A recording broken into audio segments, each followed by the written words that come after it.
Alright guys, welcome back to the channel. This is the fourth take of this because I didn't like the first take, so I went to take a second take. I got a phone call in the middle of it, so I changed it up a little bit, do a third take, and then I get my neighbor's dog breaking out of its fence, scratching me pretty bad, and not being able to get a hold of my neighbor, so I came back in, and here we are. Fourth take with a pretty nasty little scratch on my side, and let us get underway with today's video, which is going to be talking about what the first mod for my Mark 7 GTI will be. And I would have liked to have been outside with the car, but again, I just got the absolute crap scratched out of me, so rather not right now. Until that dog is put up in its fence where it belongs and not out clawing me. Anyway, back onto today's video. My first mod for the GTI. What will it be?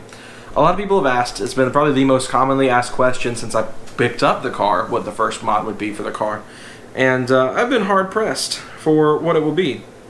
There's been a lot of thinking in my head. Originally, I was pretty dead set on my first mod being a set of headlights for the car, which I'm still pretty sure I'm going to wind up doing either as a first or second mod. And then I really wanted to get the cat back. I kind of miss having a noisy car. The truck was too loud, it didn't sound very good. I want something that's going to sound fantastic, be a little bit loud but not too loud where it's going to be horrible, and have a really nice tone to it. So I have a very particular setup in mind for the GTI, and that is to get a HPA catted downpipe as well as an ECS valved catback, as well as the headlights and all that kind of stuff. I want to do kind of a good blend of everything. I want the car to be an all-arounder. Of course, taking some Porsche influence, as I said before. Not, overkill, like trying to pretend it's a front-wheel drive GT3 or anything like that. But just, some elements that are inspired by it, if that makes any sense. Very similar to the Sport Track, had a lot of Mustang inspiration when I was building that. Like the 4.0 side badges, for example. Something of that nature. Something that is still undeniably it, but has some elements that are inspired from other cars. And that's kind of what I'm going for here. So the headlights in particular, I've been eyeing are either Helix's Mark 7.5 style or BMP's Mark 7.5 style. BMP actually has them in stock. They're considerably more expensive than Helix, but they are in stock, and that's kind of what I need right now if I'm going to get headlights. Two things I've really hated about that car is just the radio dial and the headlights. I really don't like the factory headlights in the GTI S models, and so I was like, how do I make this right? How do I put really good looking headlights? And I was like, I really would like some Mark 7.5 style headlights. I really like the Mark 7.5 GTIs. If I could have gotten one, I would have. In fact, there was actually one at the dealership the night I looked at my 2017. The only reason I didn't wind up with it was because that car was a stick shift and I needed the DSG for traffic reasons. And so the DSG was my choice, and that's how I wound up with my Mark 7, not 7.5. But I would like to have the headlights at least, and Helix and BMP both sell their own renditions of the 7.5 style for Mark 7s, and that's kind of what I've been eyeing first off. Then of course cosmetically I have a bunch of other stuff, but it's like, we're talking about the first mod, it's like the headlights and the catback are kind of the two main things, the ECS valved catback and the BMP or Helix, whichever one is in stock at the time I'm ready to buy headlights. And I was really hoping to have one or both of them by Import Alliance in March, but it doesn't really look like I'll be able to do that. Finances are on the rebuilding path from just all the startup costs to get into the career I'm in now. That's why my voice sounds a little bit rough in this video. I actually just got off a 3-hour job today. Which if you guys don't know what I do, fun fact, I'm a verbatim court reporter, so I speak into a mask for about 3 to 4 hours, 5 hours, 6 hours. It really just depends on how long they want to go.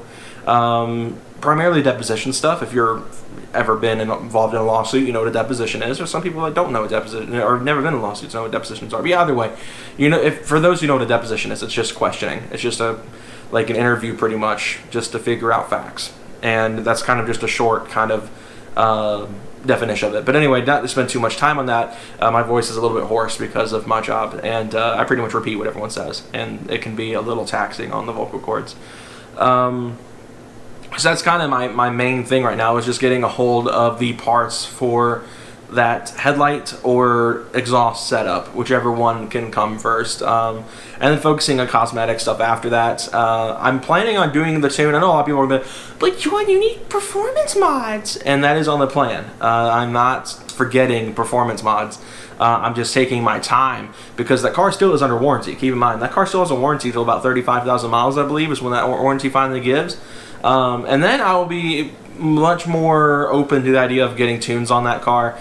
Tunes are kind of the one thing I am avoiding right now because I don't want to have my warranty voided. Unfortunately, tuning is one of those things that can get your warranty voided quick, fast, and in a hurry. Now, thankfully, the people at the Volkswagen Jim Ellis, where I bought my car from, were very clear with me about how the warranty works, and that I'm more than welcome to put aftermarket parts on the car, but that if it does affect my warranty, which they said it really shouldn't, they would only void it for that specific category. It wouldn't be the entire car. So if I put aftermarket suspension on it and then the engine blows up, they're not going to void it because of the suspension. They're going to still replace the engine as long as that is still proven to be under warranty. Now, of course, the main issue is if I tune the car to lose that part, and that's kind of important. That's like, when it comes down to the powertrain, it's kind of my most important part of the warranty. I don't care about the suspension stuff or the wheels and tires or the cosmetic stuff, because that stuff I can easily fix and hopefully won't give me any trouble. It's the engine and transmission in particular that I'm most worried about warranty-wise.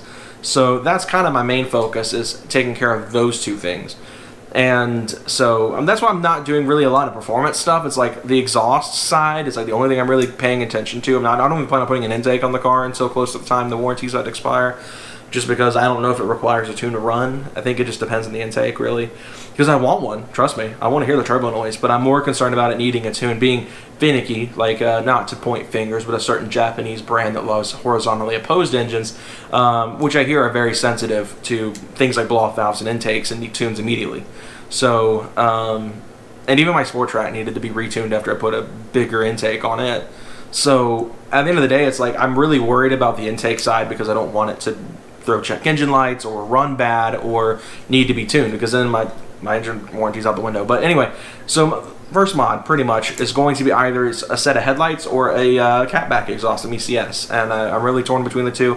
For those wondering if I'm going to lower the car, I'm torn on it because the car sits at a pretty good ride height. I think the only thing I would really do involving coilovers would be to lower it maybe like a ½ inch and mainly focus on more of a handling setup. That's kind of my main thing. I'm sure people are going to immediately throw the dog bone insert into the equation here, which I would not be opposed to getting, just because, again, it'll make the handling a bit better. But my main focus is getting a more lively handling experience, but also maintaining the factory ride quality, because that car just rides so well. And I'm not trying to lose that, because I don't want to ride like the Sport Track. The Sport Track rode like a freaking pile of bricks. I mean, that thing was awful. So getting the GTI up to a good spec is kind of my goal, is kind of, you know, clean up the handling, make it a bit sharper, a bit more aggressive on the handling side, but also maintain that softer ride quality that it has and comfort, because I like not being in back pain when I get out of my cars, and that's something that the truck had a bad habit of giving me, was back pain. And so you know, just that's kind of my goal with it, is just in terms of like all the non-engine related stuff and tune related stuff is kind of just cosmetic stuff, getting better looking, you know, body parts on it. I've got a front splitter picked out, I've got a rear diffuser, side skirts, and even a rear spoiler picked out for the car. It's just a matter of getting all those parts. And originally I was planning on going bonkers with carbon on this car, because for those who don't know me, I love carbon fiber. It's my favorite thing. I mean, my phone case is carbon fiber. My wallet's carbon fiber. I don't have it on me at the moment. I have an obsession with carbon fiber as a material. Some of you may remember my Sport Track even had a carbon fiber dash, like, piece overlay kit that I had bought for it. So carbon's kind of my thing. And so I was planning on going balls to the wall with carbon. I think I'm probably going to chill a little bit, because the thing is with the body kit, for example, I can't get all of it in carbon. Unless I'm willing to spend like $3 grand on the body kit, which I'm really not. And I say body kit loosely because it's not like it's got bumpers in it or anything like that. I debated doing the Mark 7 Club Sport bumper, but my issue is I don't want to lose the fogs. I really like having the fogs. I think it's just a very nice style, especially because the 7s don't have the light bar that the Mark 8 has, and I think that's just an obvious, like, you know, perfect look to me. A lot of people don't like the Mark 8's light bar. I, for one, love it. And who knows, maybe I'll try to find some way to BS one on the car. I wouldn't be surprised if that was something I would do, is try to BS my own Mark 8 style light bar.